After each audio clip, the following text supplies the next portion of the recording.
Hi යාළුවනේ ඔගොල්ලෝ හැම දෙනාම පිළිගන්නවා අයිබෝන් කියලා IT පේන් කියලා YouTube channel එකට.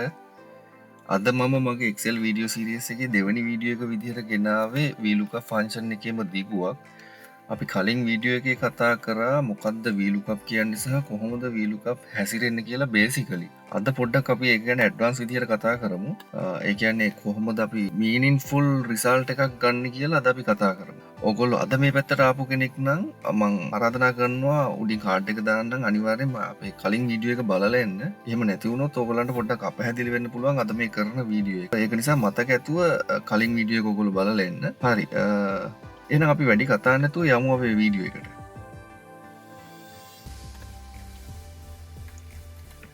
හරි. අදත් මම ඔයගලන්ට ගෙනහලා තියෙනවා sample data sheet එකක්. අපි දැන් බලමු කොහොමද මේ දෙක compare කරන්න කියලා. ඔයගලන්ට මතක ඇති VLOOKUP function එකේ තියෙනවා argument 4ක්. මොනවද ඒ?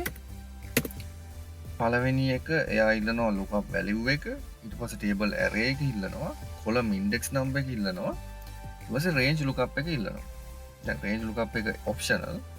එතකොට දැන් ඔයගොල්ලෝ දන්නවා lookup value එක මොකක්ද කියලා. table array එක තමයි පොඩ්ඩක් මේ වීඩියෝ එකේදී වෙනස් වෙන්නේ. අපි කලින් වීඩියෝ එකේ කතා කළේ table array එක අපි එයාට select කරලා දුන්නා මේ range එක ඇතුලේ හොයන්න කියලා.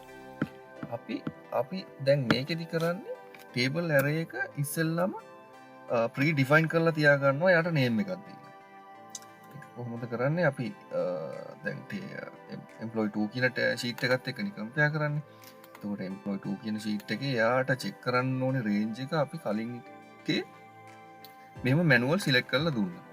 අපි දැන් මෙතනදී කරන්නේ අපිට යාව lookup කරන්න ඕනේ range එක select කරලා එයාට නමක් දෙනවා. මෙන්න මෙතන ගිහිල්ලා ඒ range එකට ඔයා නමක් දෙන්න. මම මේකේ දෙනවා employee table 2 කියලා. name එක දීලා enter කරන්න.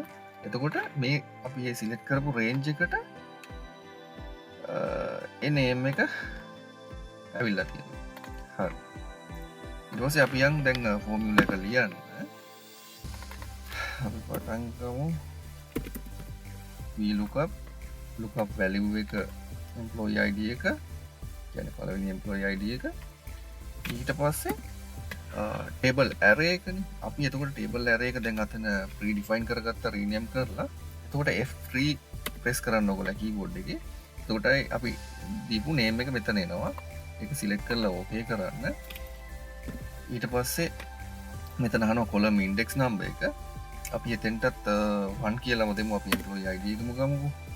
ඊට පස්සේ exact match එකක්ද approximate match එකක්ද කියලා අහනවා. ඒත් ඕනේ approximate match එකක් නෙමෙයි exact match එකක්. ඒක නිසා false දෙන්න. false කියලා close bracket enter කරන්න. එතකොට එයා match වෙනවා. දැන් මේ 29 අර table එකේ තියෙනවා කියලා මෙයා මෙතන කියනවා. අපි ඊට මේ ටික මෙහෙම drag and drop කරනවා අපේ range එකට. හරි.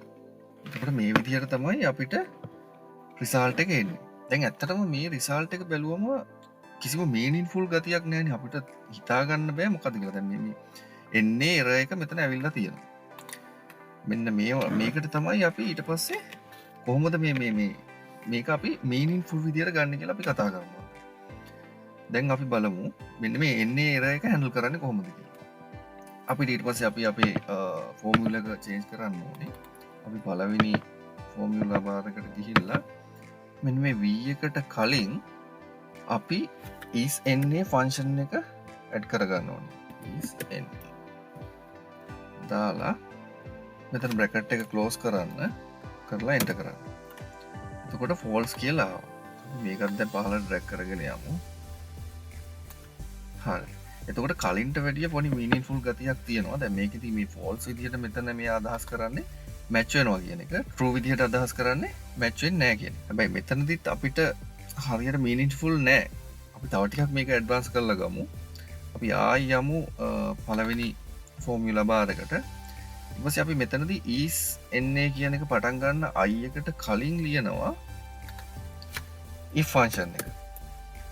if function එක දාලා මෙන්න මේ බ්‍රැකට් වලින් එළියේ කමා එක දාලා ඩබල් කොටේෂන් ඇතුලේ අපි ලියනවා මේක ෆෝල්ස් නම්. ඒ කියන්නේ මේක මැච් වෙන්නේ නැත්තම් එන්න ඕනේ මැනුවල් කමෙන්ට් එකක් අපිට දාන්න පුළුවන් මෙතනදී. ඩබල් කොටේෂන් ඇතුලේ. අපි දාමු not match කියලා. හරි. එතකොට ඊට පස්සේ යාට දෙන්න ඕන නම් අපිට පුළුවන් මේ දැන් අපි not match කියලා දැම්මේ මේක true නම් එන්න ඕනේ ආන්සර් එක. ඒ කියන්නේ match වෙන්නේ නැත්තම් not match කියලා එන්න ඕනේ. අපි ඊළඟට දෙනවා match වෙනවා නම් එන්න ඕනේ ආන්සර් එක අපිට මෙතන දෙන්න පුළුවන්. එහෙම නැත්නම් අපිට ඒක empty තියන්නත් පුළුවන් double quotation ඇතුලේ. හැබැයි අනිවාර්යෙන් double quotation තියෙන්න ඕනේ. අපි මෙතනදී එතන empty තියලා බලමු. මේ ෆෝමියුලා එක ලියලා අපි enter කරන්න. ඊට පස්සේ ඒකම පහළට drag කරන්න. හරි. දැක්කද? දැන් එතකොට පොඩ්ඩක් මේක ඔන්න clear වුණා.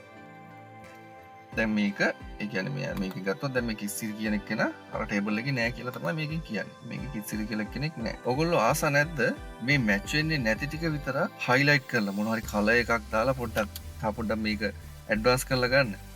ආසයිනේ මන් දන්නවා. අපි බලමු කොහොමද ඒක කරන්නේ කියලා.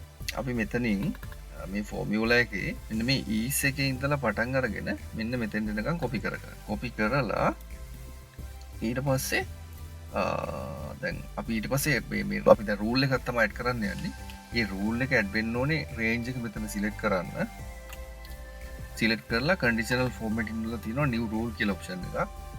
ඒකට ගිහිල්ලා මෙන්න මේක සිලෙක්ට් කරලා මෙතන සමාන ලකුණ දාලා කලින් කොපි කරගත්ත ෆෝමියුලා එක පේස්ට් කරන්න.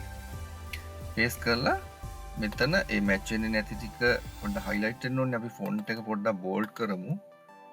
කරලා ඊට පස්සේ අපි පොඩි ෆිල් එකකුත් දෙමු. කලර් එකක් දාගන්න එපා. ෆිල් එක දීලා දැන් ඕකේ කරගත්තම ඔයගොල්ලෝ හිතනවනේ මේ ටික highlight වෙලායි කියලා. නෑ. එහෙම වෙන්නේ නෑ. තව පොඩි දෙයක් තියෙනවා කරන්න. අපි කරලා බලමුකෝ ඉස්සෙල්ලා මේක ඕකේ කරලා. දැක්කනේ.